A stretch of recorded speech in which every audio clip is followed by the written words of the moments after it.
नमस्कार दोस्तों, आज का जो हमारा क्वेश्चन है वो क्वेश्चन जो है क्लास 10th के सोशल साइंस से है। और ये क्वेश्चन जो है बिहार बोर्ड द्वारा जारी किए गए मॉडल पेपर 2025 से है। इस क्वेश्चन जो टाइप है वो ऑब्जेक्टिव है और इस क्लास में जो हम टोटल 10 क्वेश्चन को सॉल्व करेंगे। तो क्वेश्चन 1 में क्या है कि इनमें से क्या सामाजिक विभेद का कारण है, मतलब कि सामाजिक असमानता और भेदभाव जो है किस कारण से होता है इनमें से। तो इनमें से जो सबसे पहला ऑप्शन है वो है भाषा। तो भाषा भी जो है क्या होता है, तो सामाजिक विभेद का कारण होता है। अब इसके बाद जो है ऑप्शन बी में है धर्म। तो धर्म जो है वो भी जो है क्या होता है, तो सामाजिक विभेद का कारण होता है कि कोई हिंदू धर्म का है, कोई मुस्लिम धर्म का है, कोई सिख है, कोई ईसाई है। और इसके बाद जो है सी में है जाति।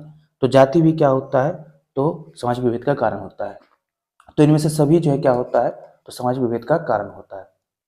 अब इसका व्याख्या देखिए क्या है कि सामाजिक विभेद के कई कारण हो सकते हैं। सामाजिक विभेद के जो है कई कारण हो सकते हैं जिनमें भाषा, धर्म और जाति शामिल है। ये सभी कारण समाज में वर्ग, समूह या समुदायों के बीच असमानता और भेदभाव पैदा करते हैं। तो सामाजिक विभेद में जो है भाषा, धर्म और जाति तीनों शामिल होता है। और यहाँ पर भाषा को जो है अलग से व्याख्या की है। तो विभिन्न भाषाओं के आधार पर समूहों में भेदभाव हो सकता है, मतलब कि भाषा अगर अलग अलग है तो इस आधार पर जो है समूहों में जो है भेदभाव हो सकता है। सेकेंड है धर्म। तो धार्मिक मान्यताओं में अंतर के कारण भेदभाव हो सकता है। धार्मिक की जो मान्यता होता है, धर्म की जो मान्यता होता है अलग अलग होने के कारण जो है उससे भी क्या होता है, तो भेदभाव हो सकता है। तीसरा है जाति। तो जाति व्यवस्था के कारण समाज में गहरे विभाजन देखे जाते हैं। मतलब सामाजिक विभाजन में जो है ये जाति व्यवस्था जो है ये भी जो है क्या होता है, तो गहरा विभाजन का कारण होता है। इसीलिए ये सभी सामाजिक विभेद के कारण है, मतलब इसीलिए जो है ये सभी जो है सामाजिक विभेद के कारण है। आगे क्वेश्चन नंबर 2 में है कि स्वतंत्रता के मूल अधिकार का संबंध किस अनुच्छेद से है। तो स्वतंत्रता का मूल अधिकार का संबंध जो है अनुच्छेद 19 से है। इसका व्याख्या देखिए। भारतीय संविधान का अनुच्छेद 19 नागरिकों को स्वतंत्रता के मूल अधिकार प्रदान करता है। यह अनुच्छेद 19 जो है क्या करता है, तो नागरिकों को स्वतंत्रता के मूल अधिकार प्रदान करता है। इसमें नागरिकों को निम्नलिखित स्वतंत्रता दी जाती है। तो चलिए जानते हैं कि नागरिकों की स्वतंत्रता के बारे में जो है अनुच्छेद 19 में क्या क्या लिखा गया है। देखिए इसमें पहला है कि बोलने और अभिव्यक्ति की स्वतंत्रता, मतलब आप जो है बोलने और अपने बात को रख सकते हैं, तो ये स्वतंत्रता है। शांति से एकत्र होने की स्वतंत्रता, मतलब कि आप शांति से जो है एक जगह एकत्र हो सकते हैं, ये स्वतंत्रता है आपके पास। संघों और यूनियनों के निर्माण की स्वतंत्रता, आप जो है संघ और यूनियन मतलब कि जैसे 15-20 आदमी का समूह बना सकते हैं आप।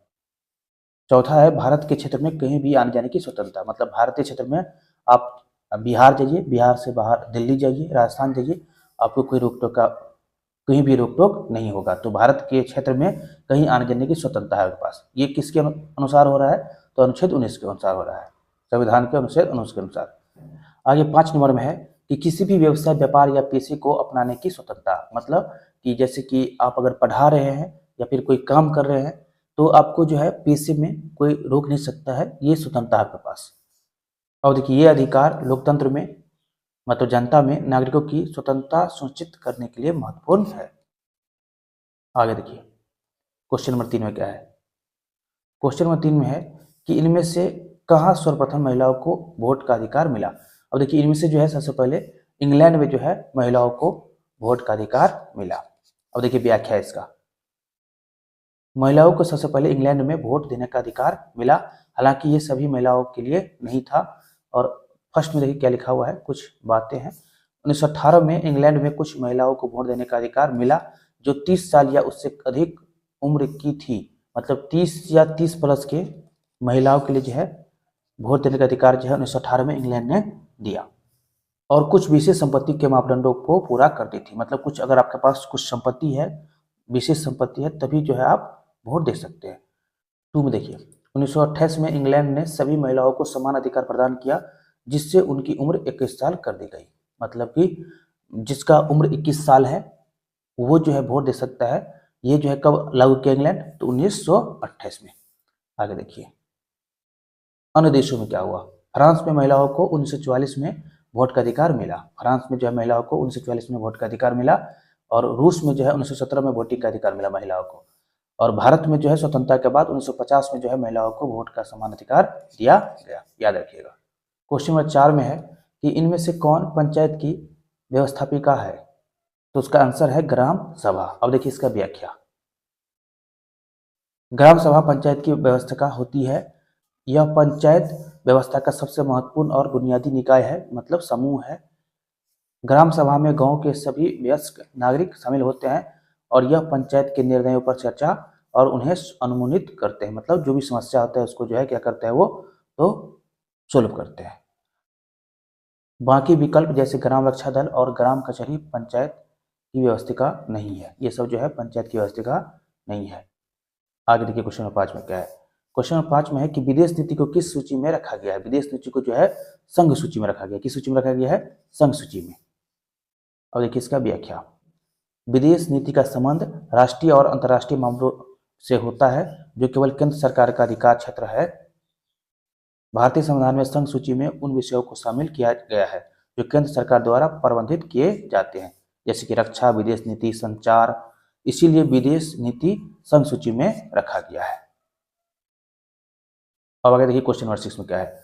सूचना का अधिकार नामक विधेयक कब पारित हुआ? तो देखिए सूचना का अधिकार नामक विधेयक जो है 15 जून 2005 को जो है जारी किया गया, पारित किया गया। अब देखिए इसका व्याख्या। सूचना का अधिकार मतलब राइट टू इंफॉर्मेशन आरटीआई अधिनियम भारत में 15 जून 2005 को संसद में पारित हुआ और इसे 12 अक्टूबर 2005 से पूरे देश में लागू किया गया। यह अधिनियम नागरिकों को सरकारी सूचनाओं तक पहुंचने का अधिकार प्रदान करता है, जिससे शासन में पारदर्शिता और जवाबदेही का सुनिश्चित हो सके। मतलब कि जो शासन में क्लियरिटी है और ये जो जवाबदेही है वो जो है क्लियर हो सके। अब इसके बाद क्वेश्चन नंबर 7 में क्या है कि भारतीय जनता पार्टी मतलब बीजेपी के प्रथम अध्यक्ष कौन थे? तो बीजेपी के जो प्रथम अध्यक्ष थे वो थे अटल बिहारी वाजपेयी। यहाँ देखिए व्याख्या इसका। भारतीय जनता पार्टी बीजेपी के प्रथम अध्यक्ष अटल बिहारी वाजपेयी थे। बीजेपी की स्थापना 6 अप्रैल 1980 को हुई थी। अब इसके बाद क्वेश्चन नंबर 8 में क्या है, इनमें से किस पार्टी का विलय जनता दल में हुआ था? मतलब कि जनता दल में जो है यूनाइटेड में जो है कौन जो है जनता दल में मिल गया था? समाजवादी पार्टी या समता पार्टी या राष्ट्रीय जनता दल या लोक जनशक्ति पार्टी? तो इसका आंसर है बी, समता पार्टी। अब देखिए इसका व्याख्या। समता पार्टी का 2003 में जनता दल यूनाइटेड में विलय हुआ था, मतलब समता पार्टी जो है जनता दल के साथ मिल गया था। समता पार्टी की स्थापना 1994 में नीतीश कुमार और जॉर्ज फर्नांडिस ने की थी। बाद में दोनों नेताओं ने इसे जनता दल यूनाइटेड में सम्मिलित कर लिया। क्वेश्चन नंबर 9 में क्या है, किस संवैधानिक संशोधन द्वारा संविधान की स्थापना में धर्मनिरपेक्ष शब्द जोड़ा गया? तो इसका आंसर है 42वां संवैधानिक संशोधन द्वारा संविधान की प्रस्तावना में धर्मनिरपेक्ष शब्द जोड़ा गया। यहाँ देखिए इसका व्याख्या। 42वें संवैधानिक संशोधन अधिनियम 1976 के द्वारा संविधान की प्रस्तावना में धर्मनिरपेक्ष और समाजवादी शब्द जोड़े गए थे। यह संशोधन भारतीय संविधान को और अधिक प्रगतिशील और समकालीन बनाने के उद्देश्य से किया गया था। आगे देखिए क्वेश्चन नंबर 10 में क्या है कि इनमें से कहाँ एकात्मक शासन व्यवस्था है? मतलब इसमें जो है कहाँ जो है एकात्मक शासन व्यवस्था है? तो इसका जो है सिंपल आंसर है ऑप्शन ए, भारत में जो है एकात्मक शासन व्यवस्था है। भारत में एकात्मक शासन व्यवस्था है जिसमें केंद्रीय सरकार का प्राधिकरण अधिक है। हालांकि भारत में एक संघीय व्यवस्था भी है, लेकिन केंद्र सरकार की शक्तियां राज्यों पर हावी होती है, खासकर राष्ट्रीय आपातकाल के समय में। जैसे कि कोरोना के समय में पूरे के पूरे शासन जो है सरकार के हाथ में था, तो यहाँ पर लिखा गया कि खासकर राष्ट्रीय आपातकाल के समय में। तो हम उम्मीद करते हैं कि आप लोग को जो है ये 10 क्वेश्चन जो है बहुत ही बढ़िया समझ आया होगा। तो आज के लिए इतना ही। जल्द हम मिलते हैं क्वेश्चन नंबर 10 से 20 के साथ।